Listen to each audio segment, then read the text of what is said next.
Vi har lavet en værkanalyse af Armadillo. I værkanalysen vil vi komme ind på genren og dokumentarens fortællerform og dens forløb. Derudover vil vi snakke om fakta og fiktionskoder og dets virkemidler. Så vil vi lave personlighedskarakteristikker af Mads, Daniel og Rasmus. Og så til sidst i fremlæggelsen vil vi fortælle om Janus Smiths helt vs. offer, soldaternes bevæggrund, filmens budskab, opfattelse af filmen og filmens målgruppe. Okay, Armadillo er en dansk dokumentar udgivet i år 2010 af Janus Smith Pedersen. Janus Smith Pedersen er født den 27. september 1974. Dokumentaren Armadillo har vundet flere priser, blandt andet Robert-prisen for årets dokumentarfilm og Bodil-prisen for bedste dokumentarfilm. Armadillo handler om danske soldater i krig i Afghanistan. Armadillo var en dansk forpost i Afghanistan. Præsentation af genre. Dokumentarfilm er kendetegnet ved at gengive virkeligheden så loyalt og objektivt som muligt. Dokumentarfilmen karakteriseres ofte som fakta, men dog genskabes nogle scener, hvilket også gør dokumentarfilm til fiktion. Dokumentarfilm fremviser autentiske personer, miljøer og hændelser. I dokumentarfilmen bruges typisk bølgemodellen, som er en spændingskurve. Bølgemodellen bruges, da brug af berettermodellen ville virke utroværdigt. Dokumentartype og fortællerform. Armadillo er en sociologisk dokumentar, da den handler om en gruppe i vores samfund.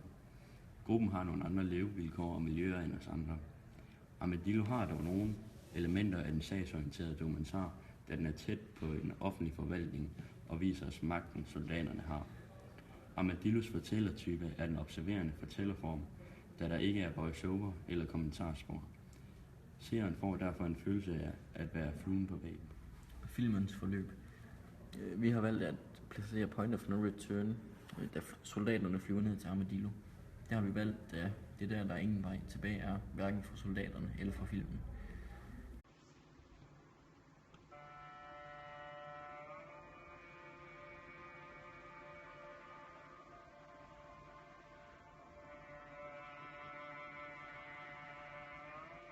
Klimaks er, da talibanerne angriber dem sidst i dokumentaren.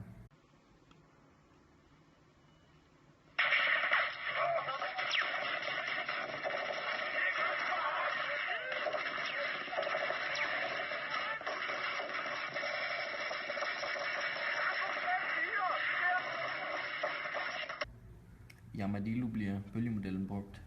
Grunden til, at den bliver brugt i stedet for berettermodellen er, at det er der er mest spænding. Det meste af filmen ligger mellem de to punkter, Point of No Return fra 4 minutter og 48 sekunder til klimaks, som begynder ved 40 minutter, da de civile begynder at forlade området, da talibanerne er på vej, hvilket karakteriserer bølgemodellen. Opbygningen gør, at filmen bliver mere spændende, eftersom det meste af handlingsforløbet foregår mellem de to punkter. Dokumentarfilmen er ikke fyldt med unødig information. Filmiske virkemidler. I dokumentarfilm bliver der brugt håndholdt kamera, når de er ude i føling. Dette giver seeren mulighed for at være fluen på væggen, og derudover skaber det spænding. Det sker ved 40 minutter og 15 sekunder.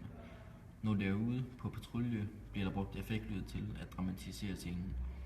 Der bliver brugt hurtig klipning, da de er ude i føling, hvilket gør, at vi som seere ikke kan få et roligt øjeblik.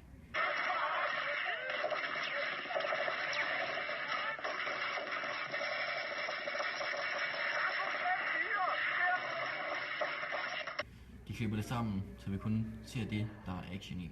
Det sker ved 40 minutter og 16 sekunder. Perspektivet i filmen er objektivt, da man ser begivenheden i filmen udefra. Da en af soldaterne bliver skudt i skulderen, får vi et nærbillede af ham, hvilket gør, at hans ansigtsudtryk og følelser er i fokus. Vi ser, at han er i chok. Det sker ved 40 minutter og 58 sekunder.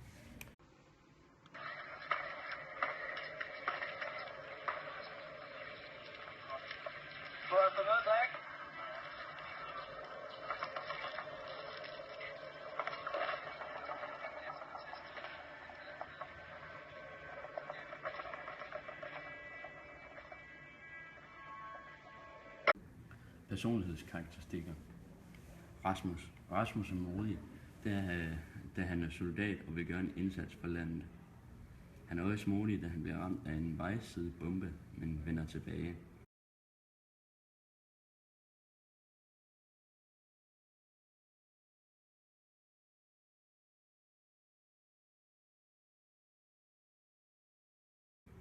Han lader sig ikke skræmme af talibanerne. Han bliver nærmest mere hævnrig, efter at han næsten bliver dræbt. Mads er en stille type, der har en lukket personlighed. Mads bliver meget påvirket af alt kaoset rundt om ham og de voldsomme oplevelser. Daniel er meget fremme i skoene og en meget åben person. Han er glad og stolt over sin egen indsats, hvilket man også kan se fra det 46. minut til det 48. minut. Daniel bliver ikke rigtig påvirket af deres oplevelser som nogle af de andre. Efter de er færdige i Armadillo, er de ikke nybegynder mere. De har fået en del erfaring i krigen og er på vej tilbage til at blive rigtige soldater. Janus Smets udtale. I filmen der soldaterne er i føling, ser man at kameramanden tumler rundt og han ryster kameraet.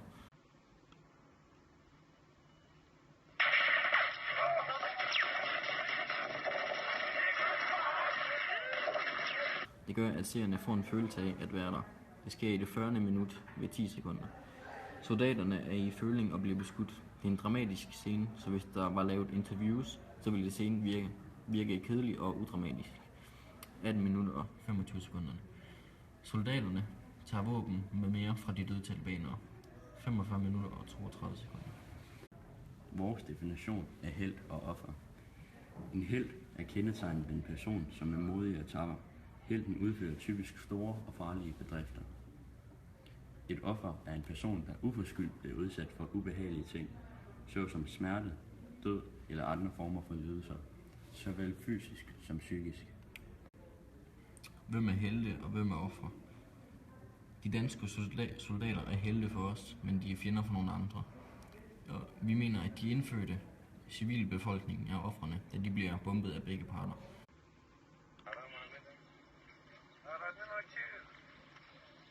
طالبان برای متفق زیاد است. لازم طالبان رو کم نه است. برای خاطر ساگی فاتن. سیاس. اما можем کاری پدید است که وای چتاسی جهت نداری تاسی که وزناست. سرادار شواس و سپرت کیجی. можем آقا بیا پاکی چراسی آقا بیا بداسی مش گیری کرتاسی. تام دای سرادار آقا چی معلومات داد کم آقا گرین رساله. Delingsføreren Rasmus er både en helt og et offer. Han er en helt på grund af sin indsats i krigen og et offer, fordi han bliver ramt af en vejsidebombe ved 26 minutter og 56 sekunder. Soldaternes bevæggrunde. Mads' bevæggrund for at tage til Afghanistan er, at han gerne vil have en oplevelse ud af det. Altså man kan jo sige, den udfordring er det eventyr, som man kan sige det, og det er bare en ting. Ja, og det er det, der sådan gør helt ondt. Er det eventyr, det kan jeg slet ikke. Nej, men hvis det er noget, man gerne vil opleve, så... Men han finder hurtigt ud af, at det ikke er et eventyr, men det faktisk er den barske realitet for de mennesker, der bor dernede. Daniels grund til at tage i krig er for at udstå som en helt for ham selv og sin omgangskreds. Han gør det ikke for at hjælpe civilbefolkningen, men mere for sig selv. Filmens budskab. Vi mener, at filmens budskab er at vise folk, hvordan det er at være i krig, samt det sammenhold, der er i afdelingerne og alle dens konsekvenser. Filmen sætter især fokus på de menneskelige konsekvenser ved at blive sendt i krig. Opfattelse af filmen. Janus vil gerne have det hele med, også det han ikke får optaget på filmen første gang. Det gør, at filmen ikke virker nær så troværdig. Hvis han har genskabt en scene, kan han altid have genskabt flere. Janus prøver at gøre det så virkelighedsnært som muligt, ved at lade den barske virkelighed blive inde i filmen.